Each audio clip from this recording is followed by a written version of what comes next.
Nau mai, hara mai, kia tau mai ki tēnei pāhotanga mataora ko Auaha Live. Nau mai, hara mai, ngā mihi mahana kia koutou katoa I tēnei rā. Ko Sandra Julian aho, ko Ngati Mutunga, Ngati Tama, Pautama, me te atiawa oku iwi no Taranaki. Kia ora and welcome along to Auaha Live this week.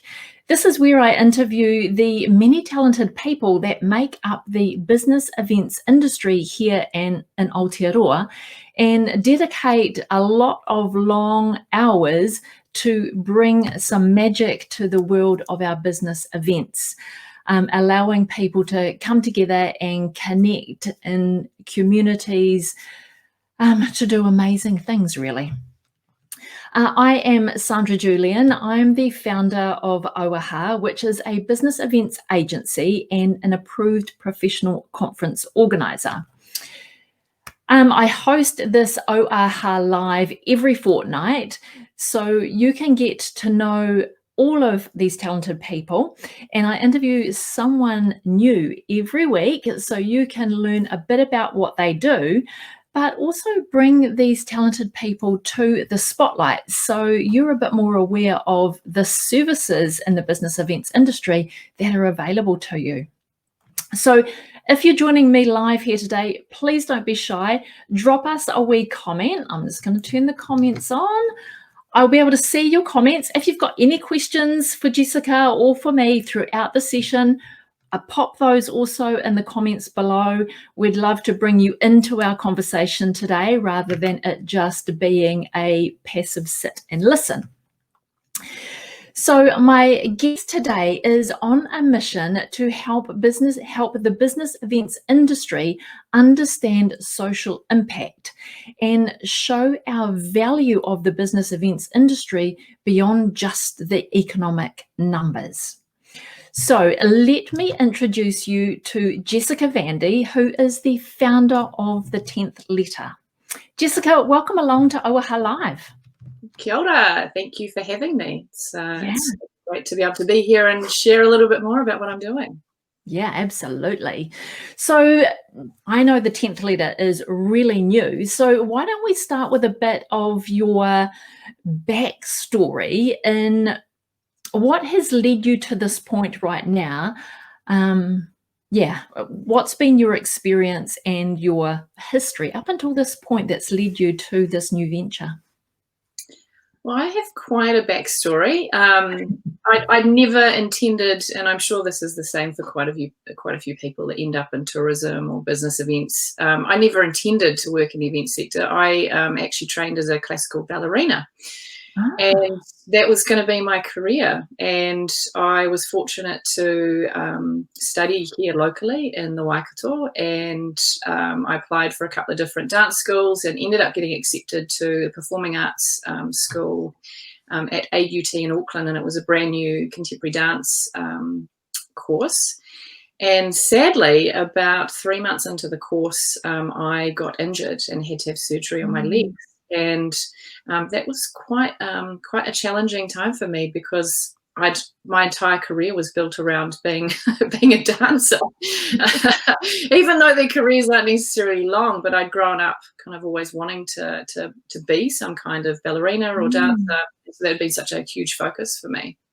And yeah, from that point, I ended up at university here at Waikato, and learning English and New Zealand history and philosophy of all things. And then, from that point forward, I made a few changes, moved to Auckland for a couple of years, and then moved back here to open my very first business, which was a hospitality business. And I didn't think I'd end up in hospitality, but I purchased the business with my then partner. It was a bar. And we used to host a lot of corporate events. And the more events I hosted, the more interested I got in the world of events. And that was probably my very first kind of interest or desire to know a little bit more about what events were and what business events were. And after that, I just kind of transitioned. Once I sold that business, moved into hotels. and went from hotels to convention centres, and then spent the last 5 years working at Tourism New Zealand in the international bid team. And of course, that's really grown my interest and my understanding in the world of business events. So how long have you been in the business events industry? Well, that's kind of started. Yeah, that started for me that would have been about 15 years ago. So quite some time now. Yeah. Except some days it just feels like it's only been moments. So yeah, and I've had during that time I've been fortunate to gain such enormous experience. Going from that hotel environment where I worked as a conference coordinator to start off with, and made my way up to a sales manager. Then working. I was working here initially, then moved to Australia with the Core Hotels and was working up in North Queensland, then moved to Melbourne, and then into convention centres. And convention centres were probably the eye-opener for me, going from running quite small events and conferences to really looking after large-scale events, large-scale functions. It was all on a size that I had never seen or experienced before. So, and then moved back to New Zealand in March 2010 and joined another convention centre here, Claudeland, which is based here in Hamilton. And I was initially part of the project team, and then we went through opening of the venue. And then, from there moved to Auckland. And shortly after that into a role with TNZ, and learning about the other side, so how to actually bid and attract some of these conferences to Aotearoa, New Zealand. Yeah, and so some of the stuff that you were doing in those roles involved a bit around what's led you to your business that you do now? Is that? Yeah, for me, and I'm going to go deep here. For me, I grew up in a really small town. So I grew up in Whangaroa, or Raglan, which is a really small town on the west coast of the Waikato. And I think growing up for me, I always had a very strong sense of community and wanting to engage with community and give back. And I've carried that with me for a long, long time. And certainly I felt a really strong desire to do more of that when I was here working at Claudelands, when I first came back to New Zealand. And feeling like I was part of something bigger and being able to create something a lot bigger for the community here. Building a brand new venue that on a scale that Hamilton or Kōrero had never seen before was pretty mighty. And I knew what was coming. And, being part of that project and understanding just the significance, not just even from a conferencing perspective, but having a venue that would offer exhibition, public events, sporting events, outdoor events. And I felt, that was a really big deal for me, because I knew in a way, even though I wasn't directly contributing to it, to actually building the venue, I knew the significance that would make for Hamilton over a longer period of time. So, I've kind of always had this burning desire to do a bit more. And then as my time has progressed at Tourism New Zealand, so, working on international conferences has been amazing. So the role that I had there was really working with academics, universities, research institutes, associations around New Zealand, getting them to, put up their hand and say, right, I'm gonna pitch for the World Conference to bring it down here to Aotearoa. And again, I was feeling like I was making a bit of a difference there. But I guess the missing link that I've recognised over many years has been, how do we show the value of these conferences more than just making it around the money? A lot of business events, success is always related to the economics. And that's how we've always traditionally talked about it. Economic impact, it's really wonderful. It's a wonderful mechanism, and, it's tangible. It's, this is how much money it's made, and this is how many hotel bed nights, this is how many meals have been eaten. And we need that measure. But I guess, again, what I've observed over the years is, how do we tell the other story? How do we tell the story about innovation?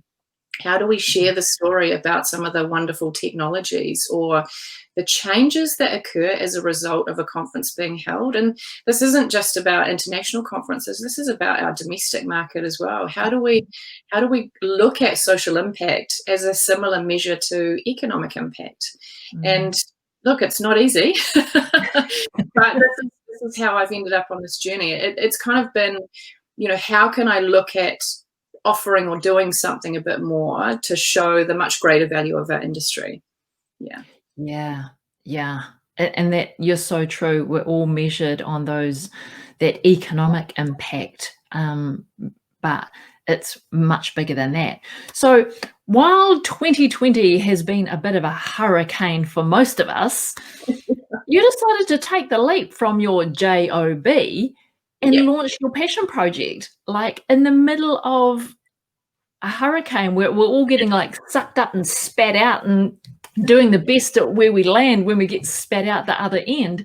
So how did you know that this was the right time to take that leap? Well, I'm probably quite hard on myself because I actually always gave myself a time period for doing my last role. I always said, right, at the end of 5 years, you really need to decide what you want to be doing. Are you going to stay, doing, conference bidding, or are you going to stay in the sector, or do you want to go back out and start a business? And so, again, it had been a bit of a desire of mine to think about what that next step was going to be. And my journey into social impact, I'll probably give a bit of context to it, actually started about 2.5 years ago. It started because I attended a conference and saw a speaker who was talking about social impact and creating legacy around business events. And I was like, game changer, maybe this is it. And so, in my time at Tourism New Zealand, in my last role, I was in a very fortunate position to help develop the social impact program for Tourism New Zealand, which is called Conference Impact Aotearoa. And so I think starting that journey for me, I again really recognised that change was coming. And at the start of the year, I'd already made some decisions. I'd made the decision that I really wanted to move back to the Waikato because I'd been based in Tamaki Makaurau. And wanted to transition back to the Waikato just to, I guess, get some creative headspace going. And I'd always intended on starting a business towards the end of the year, but of course then COVID came along. And I did actually ask myself, am I doing the right thing? The self-reflection that you have to go through very quickly, like, what am I doing? Is this the right decision? But as time progressed, and one of the things that I noticed even personally, creating the connection with people around me, creating connection with my family, my neighbors, and that really resonated with me during that really strict lockdown that we were all in. I thought, God, have I done enough? Am I doing enough for the people around me? Am I doing enough for my neighbours? And it gave me that strong sense that, people are looking for this. They're looking for that connection with community. They're looking at how they can influence and affect change. And I thought, well, no, this is exactly the right time. And yes, while a pandemic is raging outside our borders, I'm starting a business, which, I keep telling myself there is opportunity in chaos. And I truly believe that. I truly believe that. So. I mean, that was a real leap of faith because we, like myself and my business, I'm like, we've pivoted over to virtual events because we're like, how long is it going to be before in-person events come back? And here you are taking the leap of faith going, yep, in-person events. I want to make a difference with the social impact of these in-person events. So is it just in-person events, or is there other measures and social impacts that you want to make a change within the industry? Yeah, there's a whole range of different measures within kind of the more broad social impact term, and it doesn't, believe it or not, it doesn't have to be an in-person event or an in-person conference. It's really around looking at, firstly, the need or the desire of the organization. So, for example, if there is an association that thinks, right, I've got a critical issue within my membership or within my community, and how can I resolve that? And so it's looking firstly at what that is, and then thinking, okay, well, if we resolve that, what is the goal? And then if we associate some, or we attach some measurements to it, so we say, okay, what might be some measures of success if we can actually address this goal and turn it into something a bit more tangible. And then using your conference or your event as that initial platform for starting to create that change. Because as we know with conferences, there are temporary knowledge clusters. When you get this wonderful group of people together, that sharing, that really grows New Zealand's knowledge economy, both domestic and international. Taking it a step further, using that conference as that first platform to say, okay, right, we're gonna tie our theme of the conference and a lot of the ideas and even the abstracts into this one core impact goal. And then we're going to say, okay, right, as part of this, we want to look at how we're going to measure some change. So we've already determined some measurements. And that's essentially how we start the process. Okay. It requires a lot of thinking and it requires contribution and input from a lot of stakeholders. Yeah. So you're working with the organizations to determine what their social impact goals are, and then their events are just the platform by which that they can begin to create the community around achieving those social impact goals. Yeah. Have I got that right? Yeah, well, it is. It's around, bringing all of those people together, at that event or at that business event. And, with that really cohesive approach to achieving what the impact goal is, having some ideas around the measurement, and then post-conference starting to capture some of the data around that as well. Okay. I refer back to economic impact. I mean, at least economic impact's pretty straightforward. We put, we've got standardized measurements around it. And this is where social impact is a little bit different. There isn't necessarily, standardization around the data that we might be capturing. And so we do make it really bespoke around what that association or what that conference organizer really wants to achieve. And then, of course, at the other end, there might be some kind of result that might be some kind of activity. There could be, even a policy change. I was talking to a couple of conference organizers this week and just saying, you've actually had the ability to influence, government. You've actually influenced a policy change as a result of your conference. Have you ever thought about that? And they just said, didn't even occur to them that was an impact measure. So there's things like social, environmental, political, ethical, legal. There's a whole range of measures that we can put in place. Right. But you're just focused on that social impact measure? I'm focused on all of them because social impact more broadly refers to all of them. Right. But yeah, it's just determining what the measures are around each, and that really comes from what is driving the association and what their kind of impact goal is. Okay. And so associations are your ideal client or your target market first up for your business? Do you think that's where the need lies the most?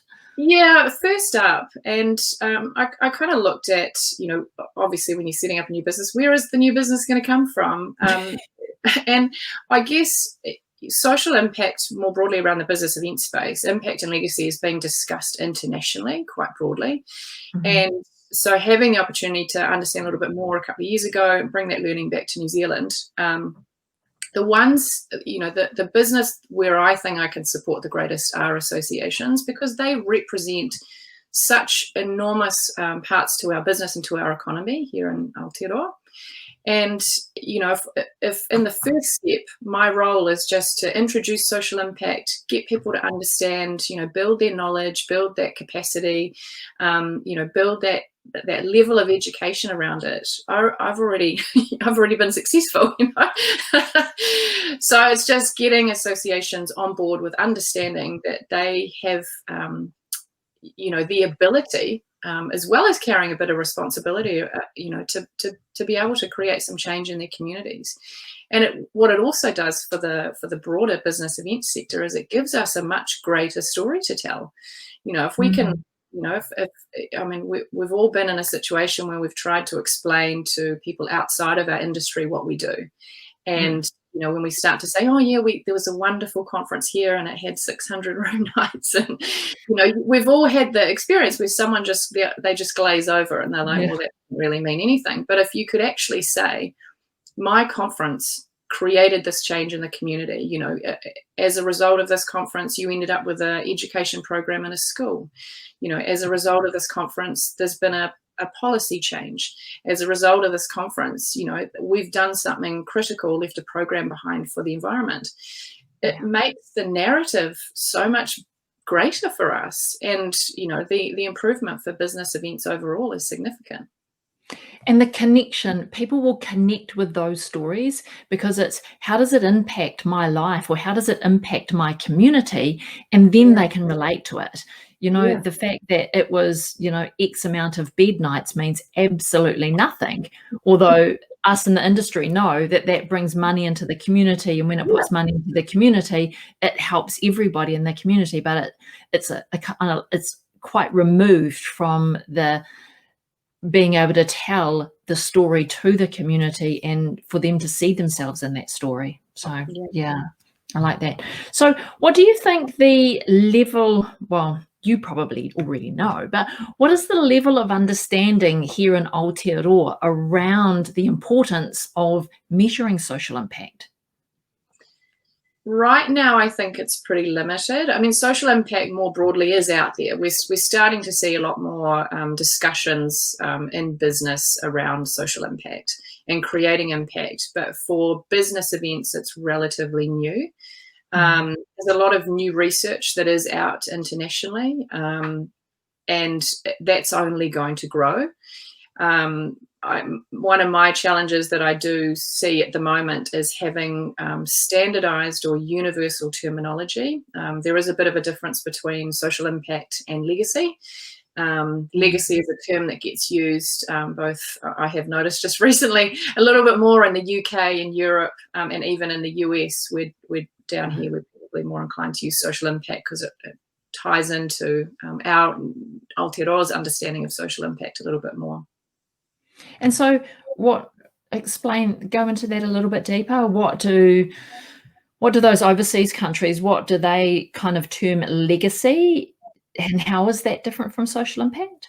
Yeah, so I should have defined this at the beginning. So social impact versus legacy. So legacy is something more short-term. It's like a gift or a direct benefit. So for example, if we're at a conference, and we've all had these experiences where we get to do some kind of team building activity where we make a bike, or we, do some kind of gift giving, and we might donate that to a local hospital, or we might give money to a certain charity. That's really creating a legacy. That legacy is something that you do leave behind. It doesn't necessarily create anything that's tangible or measurable. It's kind of it's an activity. Where social impact is will result. So impact really results in some kind of program, an activity, a project. It might result in a policy change. So it results in something that is tangible and that is measurable, and that you might have a start date and an end date. Because what we want to do, ultimately, a lot of this is around measurement and around data.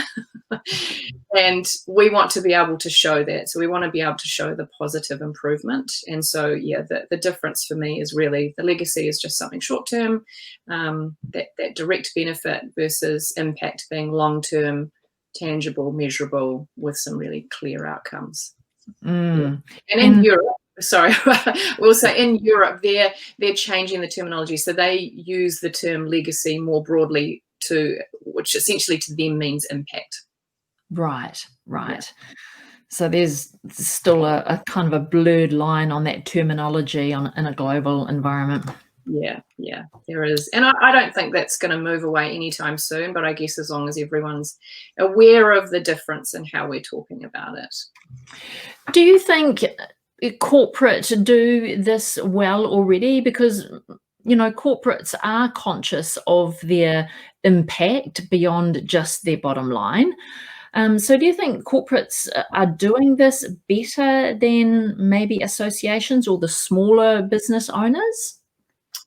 I think corporates are doing really well in this space, but probably a little bit more focused on the sustainability and, CSR activities. A lot of corporates are moving into that social, feel-good, well-being space. And a lot of them are doing it particularly well, developing sustainability strategies, having a sustainability framework, looking at key things they might want to measure, both internally, through their own business, and also externally, how they do business outside of their own premises. A lot of them do CSR. There's quite a lot of corporates that really do like getting into CSR activities, giving back in some way. And some are even getting more broadly into social impact. But again, it's around who are the ones that are doing the measurement around impact, because I think that's probably the most important part. Right. And so if someone wanted to start their journey with measuring the social impact that they're having, where would be a starting point, Jessica? Yeah, good question. I think a lot of people think, God, where do I even start with this? Well, I think firstly, it's really determining what capacity and resource they have to take on a project like this. Because it's not, as I said, it's not as simple as measuring economic impact. It's much broader. And the first place that I would always say to people, just go to your team and say, is this something that is achievable? Because you are going to need resource. You are going to need time to do this, because you're going to need to be thinking around how you can align your own business strategy with your business event strategy, and also what your members or your partners or your ecosystem need. So that's the first place I'd always say to go. Then you might want to be looking at who you might engage as a social impact agent. And look, there are a number of social impact agencies in Aotearoa. I believe I'm the only one at the moment working in the business event space, which is good for me. But there are a number of organisations that are working in social impact, and all kind of looking at the same thing. Like, what are the things what's the impact goal? What is the thing that you want to achieve, and will that create change? And can you put some measurements around it? So those are the early questions that probably businesses need to ask themselves, because it's from that point that once you've decided that, then you can kind of think about what the next steps might be. And so then, how does someone work with, a social impact change agent like yourself?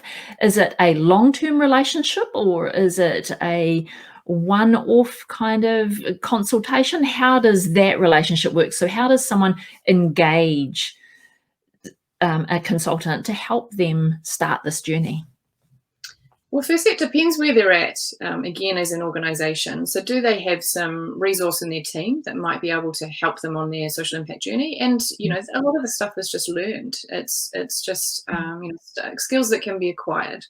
As long as there's a desire there from your team and you've got some resource that you can allocate, then that's a really good start. I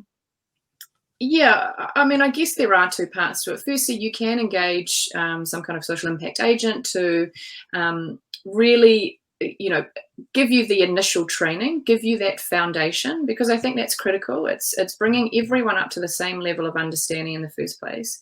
And, as an organization or an association, you might just want that initial support to then guide you on the next steps. And, that's always a really good start. But of course, if you're thinking about it a bit more deeply and you want to kind of progress this, so it becomes a much bigger part of your overall strategy, then you'd probably be looking to engage some kind of social impact agent longer term. And you might need to think about the touch points. So do you want to engage them to look at social impact for your overall business? Do you want to engage them just to look at your business event strategy and how you can kind of implement or influence change, as a result of your conferences? And, they might just work on a project basis, or they might work on a longer term basis as well. So there's a few options. And I think, the beauty of social impact is it's very flexible. You can provide information and tools and resources, or you can be engaged in that kind of longer term space. Nice. So if we're thinking about hosting our next conference, when would be the right time to start looking at, well, considering the social impacts alongside of the conference? When is the point that we need to turn our minds to this? Yeah, well, there's probably two parts to it. Again, you could look at it two ways, I guess is what I'm saying. So firstly, you could say, right, I want to host my conference and I want to take it to that specific destination. And you might retrospectively, work with your members. You might have already decided on that, and then retrospectively work with your members and say, how can we make a difference in this space?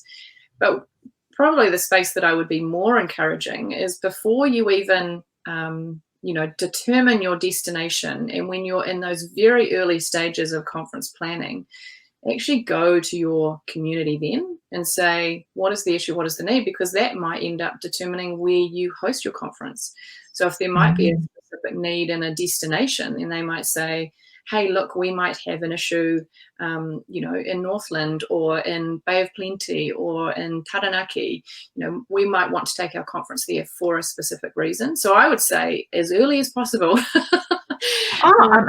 I like that, because it's like, what is the social impact that we're wanting to influence or have, and where is our and how does our destination play into that? I like that. Yeah. So yeah, because better.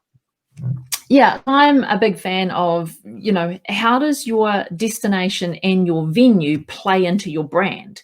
So what are your brand values and what does your brand stand for? And then you align where you host your conference with your brand of what your association or what your, corporate, what your business stands for.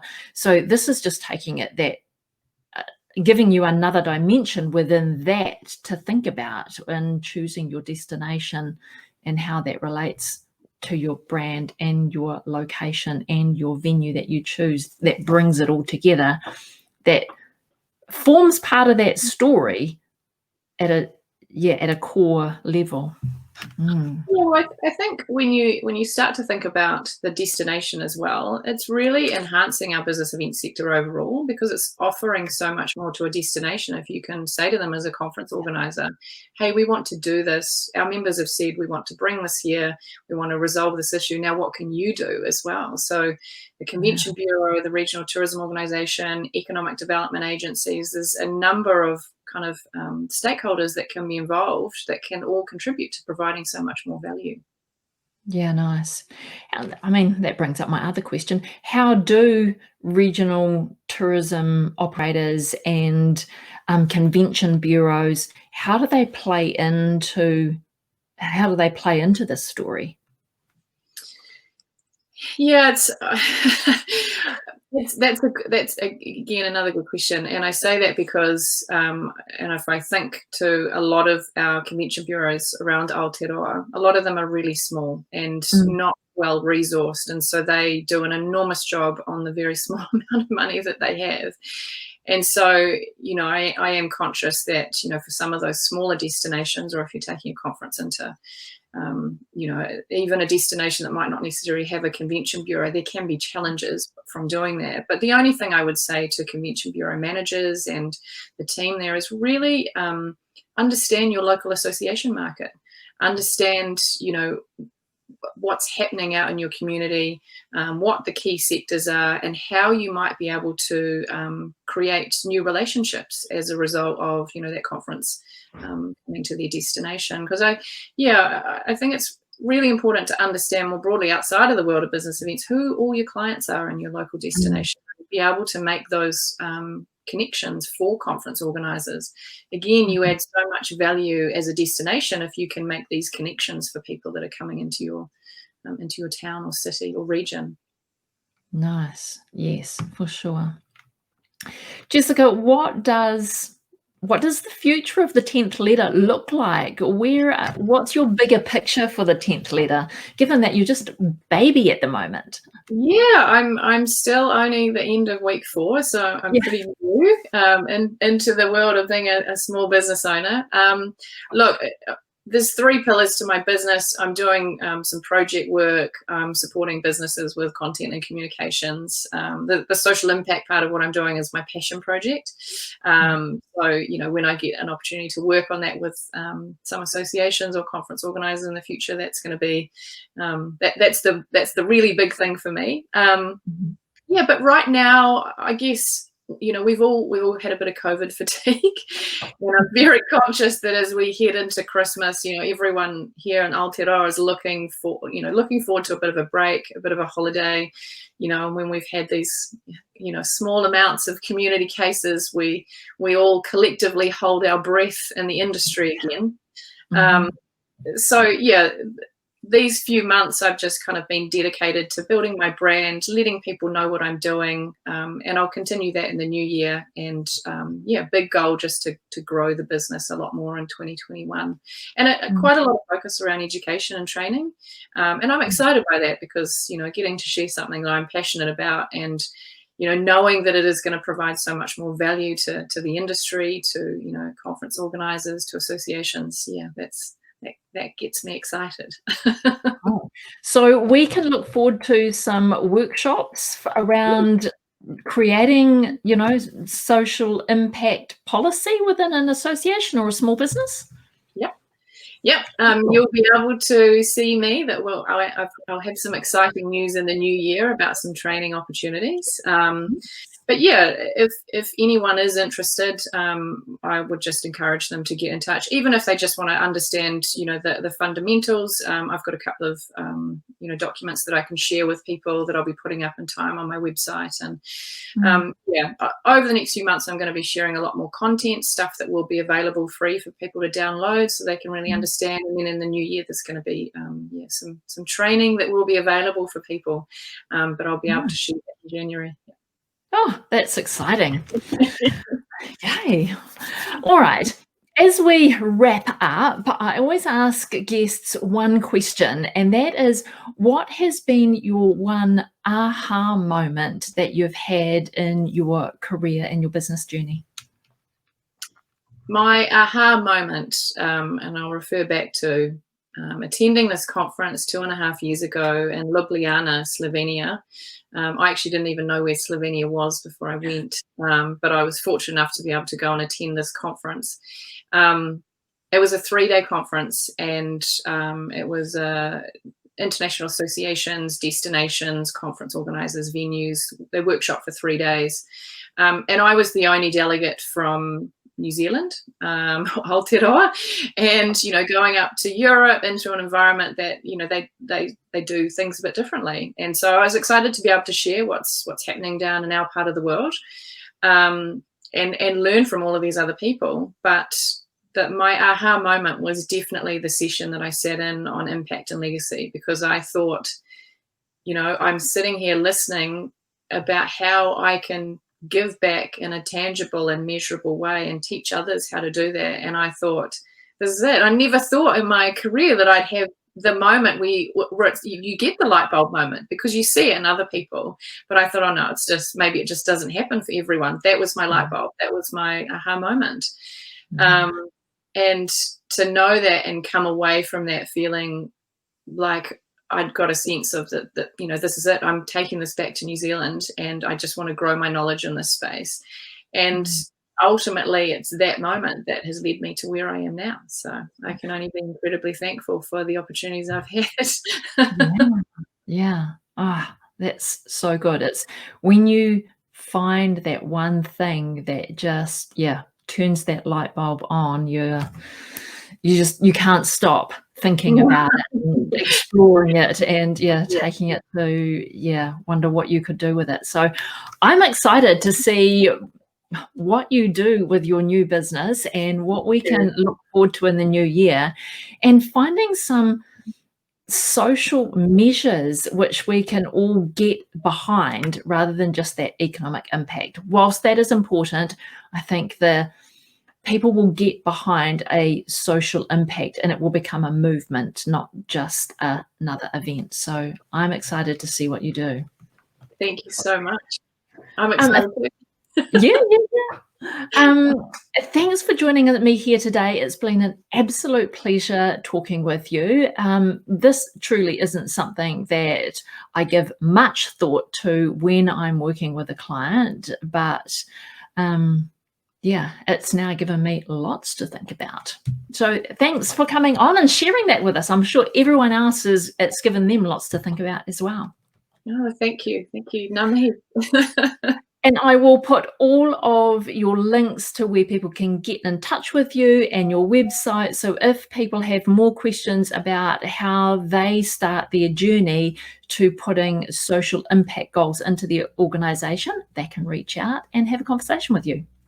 Perfect. Awesome. Okay, everybody, that brings us to the end of another session of Auaha Live.